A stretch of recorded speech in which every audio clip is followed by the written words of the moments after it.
Hi, Elek. How are you? Good, good. How are you doing, Maya? I'm fine, thank you. Very happy to meet you. It's my first time meeting you and chatting with you. So it's a pleasure. And I want to thank you for taking the time while you're on vacation right now to record this interview. I really appreciate it. You could be on a beach in a much nicer place rather than doing this, but I appreciate you taking the time because I actually want to talk to you today about a topic that I personally find very interesting and fascinating, and that is the topic of deepfakes, which is, I think, a very hot topic at the moment. It's becoming more and more problematic, and it's causing some issues sometimes in some cases, even in the legal world. And so I think it's important to have a discussion about deepfakes. So before we get into that, maybe you can just briefly introduce yourself with your own words, and then we can get into what deepfakes are. Absolutely, yes. My name's Elek, and I'm a criminal defense lawyer, focusing mainly in appeals right now. Though I started my practice in trial, and basically, I mean, I'm here, I think, because I have some interest in this topic, but I am no sort of better expert than a lot of other defense lawyers potentially. So I don't put myself out there as some kind of expertise in this. It's just I do have a special interest, and you're right, it is a hot topic, and so I'm happy to have a conversation and just and give some tips and advice and whatever I can do to sort of move the conversation forward. Happy to do that. And So. this is exactly what we want to do. We want to hear all the tips and all the advice and what you know so far about this topic. So let's start with the basics here. Alec, what is a deep fake? So a deepfake is any kind of AI generated um, evidence or well, as the Canada Evidence Act calls it, an electronic document um, that is fabricated using technology, using artificial intelligence, right? And artificial intelligence is, as we know, a tool that is widely available and is being used on a daily basis, throughout businesses and personal lives and everything like that to assist in things, but also, so I mean, what it is obviously just intelligence, a human a brain in the form of a computer is how I've sort of come to understand it, and I think that's the easiest way to sort of grasp the idea of it. And so a deepfake is the creation of fabricating an electronic document that isn't real, thus fake, using deep learning, which is a method that that artificial intelligence that is associated with artificial intelligence, essentially. And to clarify, the format that a deep fake can have, it could be various formats, right? It could be a video, it could be a photo, it could be a document. So it's not just videos, but it could also be a screenshot, can also be considered deep fake. Absolutely. Anything that can be categorized as an electronic document, Mhm. from my perspective, can be created using this deepfake technology, essentially. Um, so yeah, text messages, photos, videos, sound recordings, Yeah. anything. Data, even data, Hmm. right? Data, just data, which is also a form of an electronic document. Um, yeah. And so, for obvious reasons, then, once there is something in a case that is a deep fake, that becomes problematic because, I mean, you want to rely on real evidence, not fabricated evidence, not fake evidence. And so, from a defense perspective, how do you challenge a deep fake? Let's say you have a client who says, well, I'm looking at these text messages and I never said that. Like, why is this message saying this in the disclosure? I never said, like, how do you challenge something that you think is a deep fake? That's a really important question because it's important not to ignore your client when they tell you something like that, right? In terms of this, it's important to sort of pursue every angle and every investigation. If your client Hmm. is giving you information that this message is potentially fabricated, you need to do some work. And so the first thing to do is to look at the disclosure and understand as best as you can um, the provenance of the electronic document in question. So if it's a text message, you can say, how did it come to be in disclosure? And you could potentially then at that point even I know we're going to talk about experts, but I mean, at that stage, if you're concerned based on your review of the disclosure that there's something you don't quite understand, that you might want to be consulting with an expert too, at that stage as well to sort of help you, guide you through the system, or speak to colleagues or anything like that and be like, hey, have you encountered this kind of thing too? That's perfectly reasonable. So I think that's the first step. And then the next step is when it comes to the trial prep, the actual trial itself, you're going to ask questions of the witnesses, of the officers, or whoever gathered the evidence, whether it's the complainant. In a lot of cases, it is the complainant Hmm. who took screenshots or the officer who sat and took photos of the screenshots or, the phone, the complainant's phone, however it came about, ask questions in terms of ensuring that the electronic document is what it purports to be. But it's a low threshold, right, for authentication of the Canada Evidence Act. So you're likely not going to be able to argue that in most cases you're likely not going to be able to argue that the document is not what it purports to be, or rather, there is not evidence capable of supporting that the document is what it purports to be, which is the language in the Canada Evidence Act 31.1 for authentication, right? And then the next sort of threshold question is the best evidence rule under the Canada Evidence Act, which is also a pretty low threshold as well. So my point to say is that authentication and the best evidence rule are generally satisfied, by the complainant or whoever the witness saying, yeah, that's the screenshot I took, of the text message that he sent me on X day. It's like that's all that's required for it to get in under the Canada Evidence Act. But it still needs to go through a rigorous process potentially in terms of, number one, you have to ask, why is the evidence being proffered? Why is it being tendered? Because you have to look and you have to figure out that there's potentially a way to block it from being admitted because it's not relevant or because it's prejudicial. So there's those regular rules of evidence. And then if it gets past all of that, then you're at the stage where you can still ask questions of the witnesses and still raise a sort of air of reality threshold, is how I've framed it. And that's not necessarily how it's framed in the case law, but that's what it looks like. You sort of have to raise an air of reality threshold to say, you can't just say, well, it's fabricated in closing submissions without laying the evidentiary foundation that it is potentially fabricated. So, and that requires asking questions that go to provenance, that go to reliability of how the electronic document came to be, and that we have those like sufficient guarantees of reliability about the electronic document. And so, does an expert come into play at this stage? Absolutely. I mean, you could certainly, as I say, at the early stages, you can consult with an expert, and then that may lead to uh, retaining the expert to actually assist you in the trial itself if there are concerns. I think you would want to assess, number one, whether you would be able to justify the cost of it if you were just saying, well, generally there's widespread possible use of deepfakes and creation of deepfakes. That's enough for me to hire an expert. Like you couldn't do that. There would Hmm. have to be some sort of even, basis for Real you to do concern. that Yeah, yeah.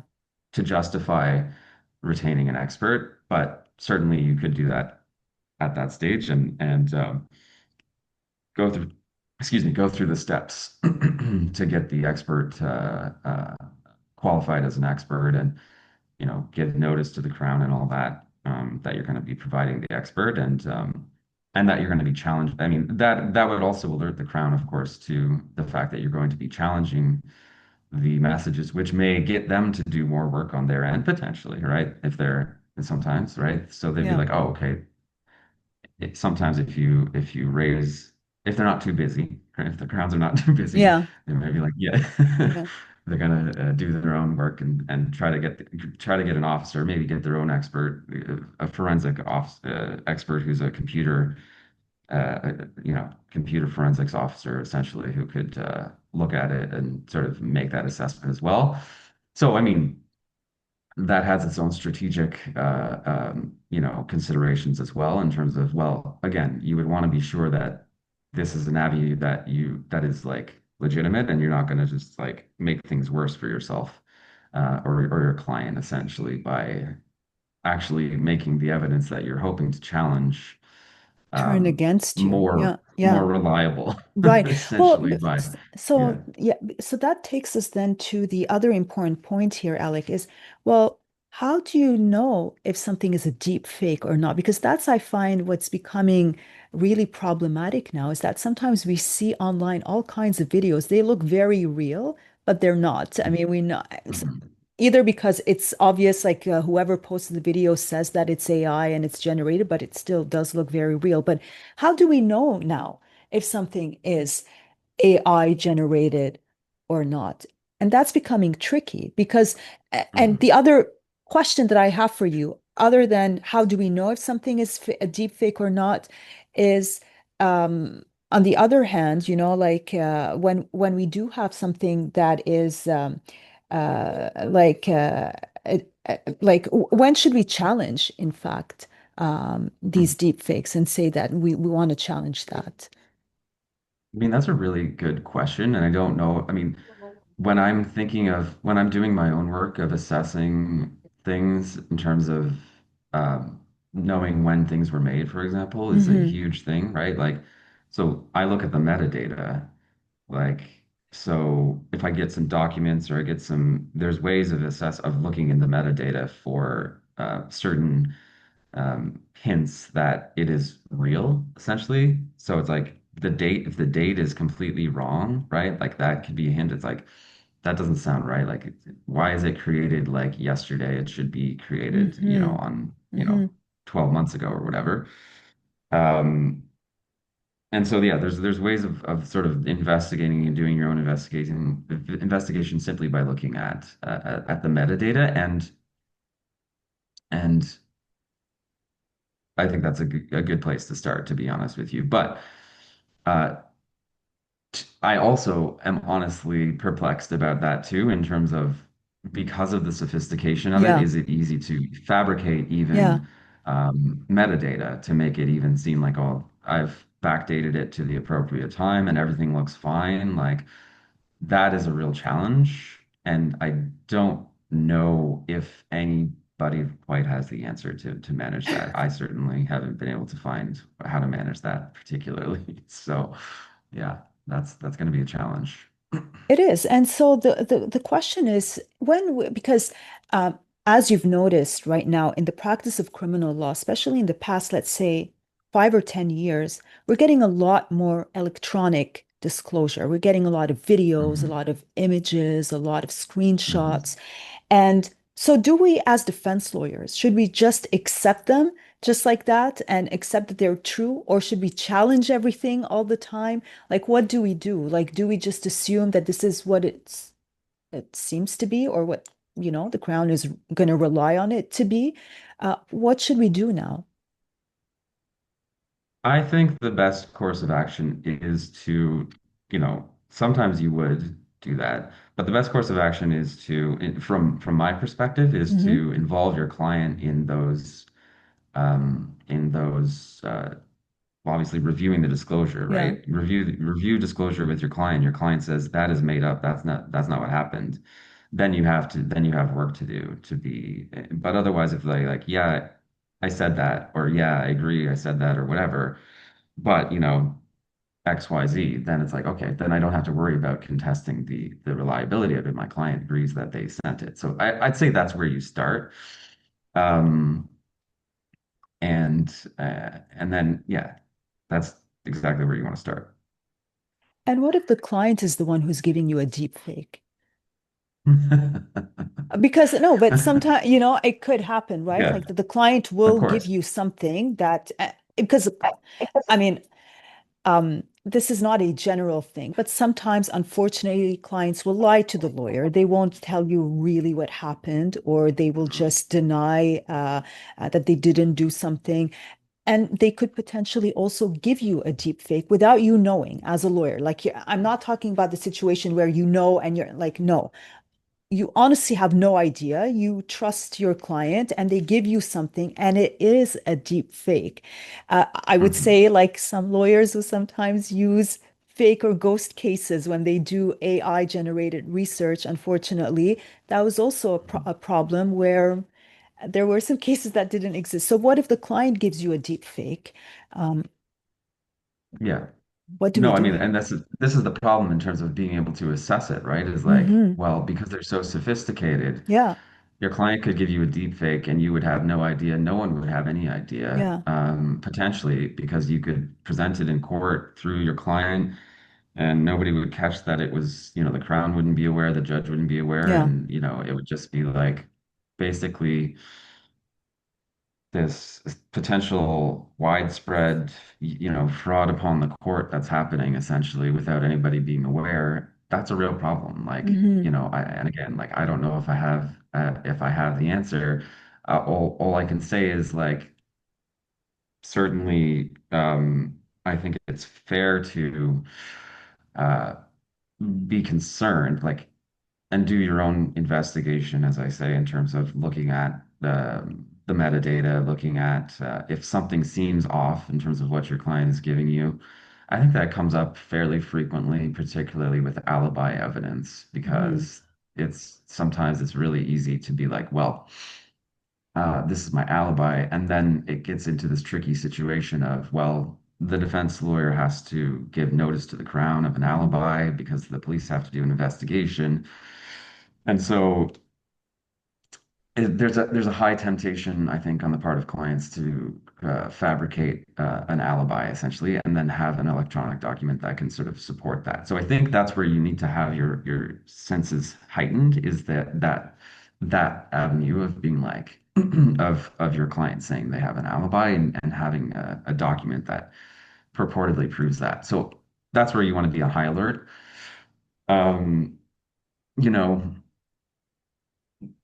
But generally speaking, I think you just want to also accept what your client says and to the extent possible, because you don't want to get into this ethical issue of disbelieving your client and having this Right. kind of It is a potential. very difficult situation because, I mean, you could also potentially do the same thing you would do of a crown witness and ask them the questions like, where did this come from?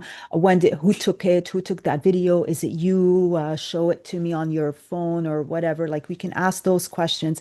But then at some point, we want to be very careful that we're not prosecuting the client, that we're still, I mean, as a defense lawyer, like we go with their version of it. Absolutely. So it You does raise a, challenge you challenge yeah, the client. You challenge the client, but to the point where not to the point where they start to worry that you're not, looking defending out them. for their best Yeah. interests and defending them, right? Like, yeah, so there's a balancing act there. But I mean, like, part of that too could be using other lawyers, like using other lawyers to cross-examine your client is a common Hmm. thing of being like, or whatever, or any other person potentially, but another lawyer is a good person because they have, especially one who's experienced in cross-examination, can be quite effective in terms of, well, this is preparing you to testify, and so that's how you can sort of test it as well and sort Yeah. of say, well, it And wasn't that's a me, it was good just point it was my because they're going to be colleague. tested, yeah, by the Yeah, crown. Like yeah. if we eventually want to use it into evidence, I Hmm. mean, Hmm. it's not going to just go in. Like the crown may oppose it as well. So you're right. Absolutely. It is a good point. It is actually good exercise to do with the client to train them in any event if we end up Hmm. using that piece of evidence. But I Hmm. mean, is it as you mentioned, Elek, and I don't want to take too much more of your time, but one thing that I do see is becoming more and more concerning, and it's something that you did mention at the beginning of this interview, that it's becoming more sophisticated. Like these deep fakes, like maybe at first there were ways for us to kind of realize that there's something off here. It doesn't look real. But now they're just becoming more advanced that it's becoming almost impossible sometimes to tell if something is real or not. So where do you think that this is going to go? Like, could it get to a point where videos and like electronically generated evidence may not even be admitted into trial because of all the potential dangerous zones that we can get into?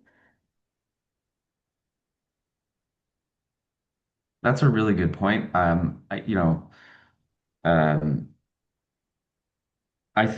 think that we would get to that point. I think though, I mean, it is a bit of a struggle, right? Because Yeah. as I'm saying, like the at least the in Justice Jones's Hmm. case, R in Meadow, Yeah. he cites the recent case. He cites the United States federal rules of evidence and their proposed amendment to the rules of evidence when it comes to AI generated evidence, which is to basically, as I say, it's kind of an error of reality threshold, right? Impose an error of reality threshold on the person. So who's alleging that it was fabricated, right? To Yeah. say there's sufficient evidence is the language that they use. I don't think the Canadian version would be slightly different, but that is what they use in that example. And so I mean, that's what you're left with is you have to present some evidence that it's fabricated, but because it's so sophisticated, the only way to do that is to again ask questions of technological competence, ask questions of, and where that leads me is like, well, what if the Crown objects to the questioning that you're asking? Because it could be like this wide, broad range of questioning but you really have to lay the evidentiary foundation and you have to stick to your point that no, I need to in order for me to ultimately make a submission that this is fabricated and this is what I believe based Hmm. on disclosure review, whatever it is, or as Justice Jones referred to in that case, like potentially judicial notice, essentially, that of the widespread use and availability of the to create deepfakes. I need to lay that evidentiary foundation in order for me to make that final submission, right? And so that's what you need to say in response to any objection to like the wide-ranging questions that you would have of the witness to be like, do you know how to create AI? Do you know about AI? Do you know how to all those questions? You need to ask a lot of questions to get those, and you may have problems in terms Well, of sorry, but on that point, no, go actually, in ahead. that case that you were referring to, I mean, what the accused was challenging was, from what I remember, the body-worn camera footage. So, and this is Mm. something that we all tend to rely on. I don't think we typically challenge that. But then it does raise the interesting question, well, why don't we challenge that? Like, shouldn't we? Like, Mhm. can't the police also tamper with those videos? I mean, Yes. What I understand in terms of the police use Axon is the company that makes the body worn yeah. cameras, right? And they have their own sort of artificial intelligence tools that they use, including this thing called redaction assistant. So Hmm. instead of the officer having to go through and redact everything manually, they can just sort of, use this AI tool that does the work for them. And so my opinion is you need to request disclosure about the tools that are used to even, redact it to be like, well, that's part of the investigation, right? It's like understanding the provenance of how it came to be. And even those, yes, we shouldn't necessarily rely on the authenticity or the reliability of even body-worn camera evidence because there are redactions and Yeah. so it's like, why is there that gap there and that why Yeah. did the officer, you know what I'm saying? Like there are questions, we need to be skeptical. We need to even be more skeptical because there aren't necessarily those rigorous checks and balances along the way from the investigation stage to the prosecution to the defense. The defense is literally the last line of defense, and so we Hmm. really need to be rigorous in terms of getting those yeah questions. And I think here also a good starting point, especially when it comes to body-worn cameras, is obviously the accused. Like, especially if the accused says, "Well, I don't remember this happening," or of course, I'm not talking about an intoxicated accused. In that case, it's a bit questionable if that comment is made, but it's if it's an accused who says, "Well, I was there and I don't remember that we had that conversation." I mean, it's very unlikely that we're hoping that these videos are reliable and that nobody's playing around with them.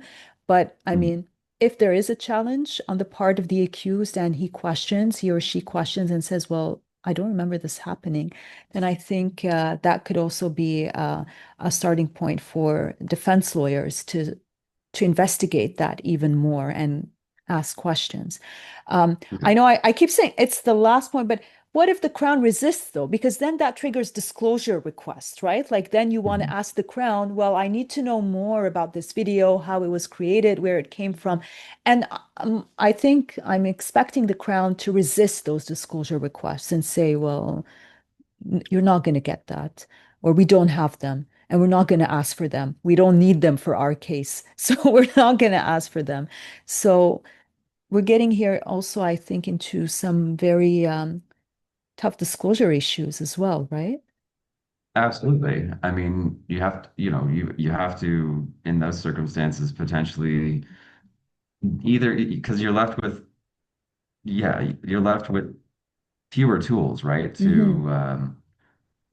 to manage the case in those circumstances where the Crown refuses disclosure. You could bring a disclosure application, seeking disclosure, but again, you have the challenge of being like, well, why do you need this information? Well, Yeah. it's important for in order to raise this because I have this information. The Crown is refusing it. I mean, you can go and litigate it, but it's just another step that's required. And so that's what I would say is like you just bring a disclosure application because I don't think the Crown would has any real basis to. Yeah. I mean, they could say, yeah, the evidence doesn't exist or that data doesn't exist, but that Or we cannot don't be the have it. case. Yeah. Yeah, no, that cannot be the case because it's literally embedded in the computer Hmm. systems and the policy manuals and the things of the police that are using and the terms of agreement of the services of Axon and things like that. These are all sort of those are widely available too. Like you maybe Yeah. don't even need to request disclosure. You can just go on Axon's website and Hmm. find, the tools that they're using and then Yeah. ask, did the police use these specific tools? I don't see how the Crown would have any basis to refuse disclosure because those things. Yeah. Yeah. All right. So, Alec, before we end this interview, is there anything else that you wanted to give? Any final tip on this world of deep fakes, which is becoming more and more problematic in legal litigation? I mean, I, you know, deepfakes in general, maybe not. Yeah, I think lawyers have to be very careful with this stuff, and I just think, just to emphasize, do your investigation, Hmm. ask questions, and ask lots of questions. Is all I'm saying. It's like, and be skeptical. Um, be wary of using AI yourself too as a lawyer. I think we need to be Yeah. wary of that. Like the idea of hallucinated cases Yeah. is a problem, but it's like sort of the tip of the iceberg. Yeah. There's a much broad, it's a huge iceberg underneath that too. Yeah. That is the problem, including using AI to draft submissions generally means not only hallucinated cases, but AI giving you a draft that uh, looks good, but is making all these arguments based on the cases standing for the wrong proposition, right? And lawyers can make those types of mistakes too, but it's important. So it's like my concern with AI use for lawyers is like it needs to be efficient. And it seems like it's not necessarily efficient or too efficient if you have to just double check the work anyways, Yeah. right? Good point. It may be good for brainstorming, but I think for drafting and things like that, I would tend not to use it because you could not only have hallucinated cases, Yeah. but hallucinated propositions and hallucinated arguments based on the wrong, it's standing for the wrong proposition, basically, and a whole host of other problems. Um, And also the concern for me is everything that we give to AI in terms of our work product Hmm. is training it to be better at what it does. And so that's why the concern of it being like, well, it's not replacing us as lawyers yet. Well, I mean, that's not very comforting, in my But it opinion, will to say. eventually, if it Exactly. because And it it's keeps like, getting, yeah, it keeps getting more and more exactly. sophisticated. So it could even get Mhm. to the point where it completely replaces a defense lawyer. And Mhm. it's probably going to be cheaper than a defense lawyer. And it will eventually take the role of a defense lawyer. So that's why it's important, I think, to emphasize our like human attributes that we have over AI. The AI will never have the human attributes and the compassionate approach to client management and that AI, yeah, AI will never be able to replicate that. And I think that's where we need to focus our energies more so. And so it's possible that it could be, seamless in terms of facilitating that, but we need to be careful in terms of, I'd say, giving it too much power, essentially. I hate to say it, but anyways, sometimes I But sound a little bit like a yeah, Luddite when it comes but to this stuff, and I'm a little bit hesitant. But yeah, I do. Uh, I take a little bit of an issue with how professional regulators say, um, you need to, as part of your duty of competence, you have to maintain yourself to be abreast of new technologies and that kind of thing and use it for efficiency purposes. I get it, but I think there are deeper problems that aren't really being addressed well, one thing when it that comes I to that. actually want to ask you, I know I keep saying it's my last question, but I'm lying, No, no, but no, please. Yeah. I do have here a question because it is, well, the ethical aspect of it. Because if you want AI to do a case analysis, you're actually giving them access, giving AI access to the disclosure and to all the sensitive information about the case. Are you even allowed to do that? Is it even ethical? Because what if there is some kind of breach? Like, what if, like we don't know what happens with AI eventually, and if Mhm. there's a leak of that information and that information gets disclosed somewhere else to a place that's not connected to the case. I mean, aren't we opening here a Pandora box? We're getting into some ethical issues. Is it ethically allowed for us to disclose our case to AI? Personally, I don't Yeah. disclose any Hmm. personal Yeah. information, privileged information or anything like that. And the reason is because of my concern over essentially it boils down to digital sovereignty. This idea that the data, which is being fed into AI systems for use, is controlled by private corporations in a Hmm. foreign government Yeah. that is potentially hostile Yeah. to the rest of the world, Yeah. and that foreign government can impose whatever it wants in terms of restrictions or Mm. privacy, that can impact privacy Yeah. rights, across the world. So it's a problem. Like I would have less a hesitation if there was a sort of national Canadian framework and sort of nationalized AI platform that, for example, lawyers or whoever could input their information in, and we could be satisfied that the data was secured, Yeah. within the sovereignty of the Yeah. of the Canadian state. Yeah. I think that I would feel much more comfortable with Yeah. that, because then I would be able to. So, for example, like the problem of that comes up a lot is, your client says, well, I don't, something about I don't have this, I never had a Facebook account or I never had this as the complaint alleges or whatever. And you have to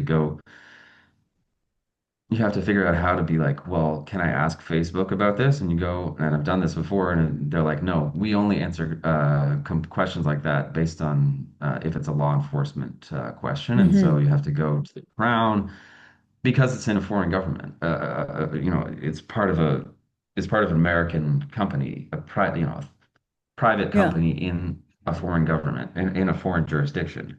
it's not easy to access that information essentially. And so ideally it would be like even social media platforms. I would say we'd need a national Canadian social media company that's like, or like a set of them that are, again, all the data is available, all the data is accessible, and you can just say like, hey, I'd like to access my data, and there's no problem getting it. Or, you Yeah. know, I'd like to confirm that my client never had a Facebook account or Hmm. whatever the company is that's created Yeah. in Canada. Yeah. And it's easy to do. Right now, it's not easy to do, Yeah. and it creates problems, right? So it's the same kind of idea of just concern about where the data is stored and access to the data that is concerning to me. Yeah. And ethically, yeah. So for me, I will use AI personally to, you know, bounce ideas off of, I guess. But I mean, I'm only sort of tepidly exploring it, and it's like I'm very hesitant, and I definitely will not be giving any you know, privileged information or anything like Yeah. that to help with actual cases. So Yeah. like, yeah. So I guess it's a word of caution here that even though it is becoming sophisticated, it still has its problems. And I mean, we've seen, unfortunately, there were a lot of cases of lawyers getting into trouble for citing ghost cases because of AI. So maybe a word of caution here, and also to guard your client's information in the disclosure and not to use that with AI. I mean, maybe it's okay, as you said, like just to brainstorm, ask a general question, a legal question, maybe to see, just to give you an idea or a starting point, maybe sometimes for research, but not to rely on it and to the point where it takes over the case, I guess, and where it's also capturing information. Because I think you referred a bit to that, Alec, as well, is that while AI is giving us information, but it's also taking from us at the same time. It's building its own database based on what we're feeding into it. So they're taking from us as well while we're interacting. So it's a tricky relationship, I guess, with AI.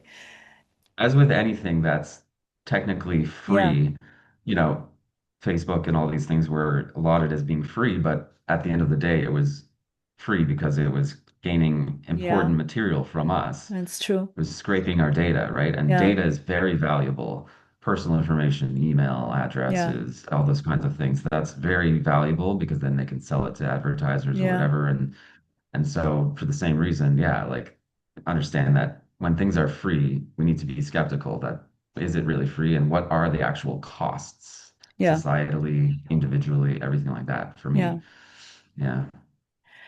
All right. Well, thank you so much, Alec. This was a very fascinating and interesting chat. So I really hope that the viewers will enjoy this as much as I did. I mean, we got into so many areas that are related to the subject of AI and deepfakes.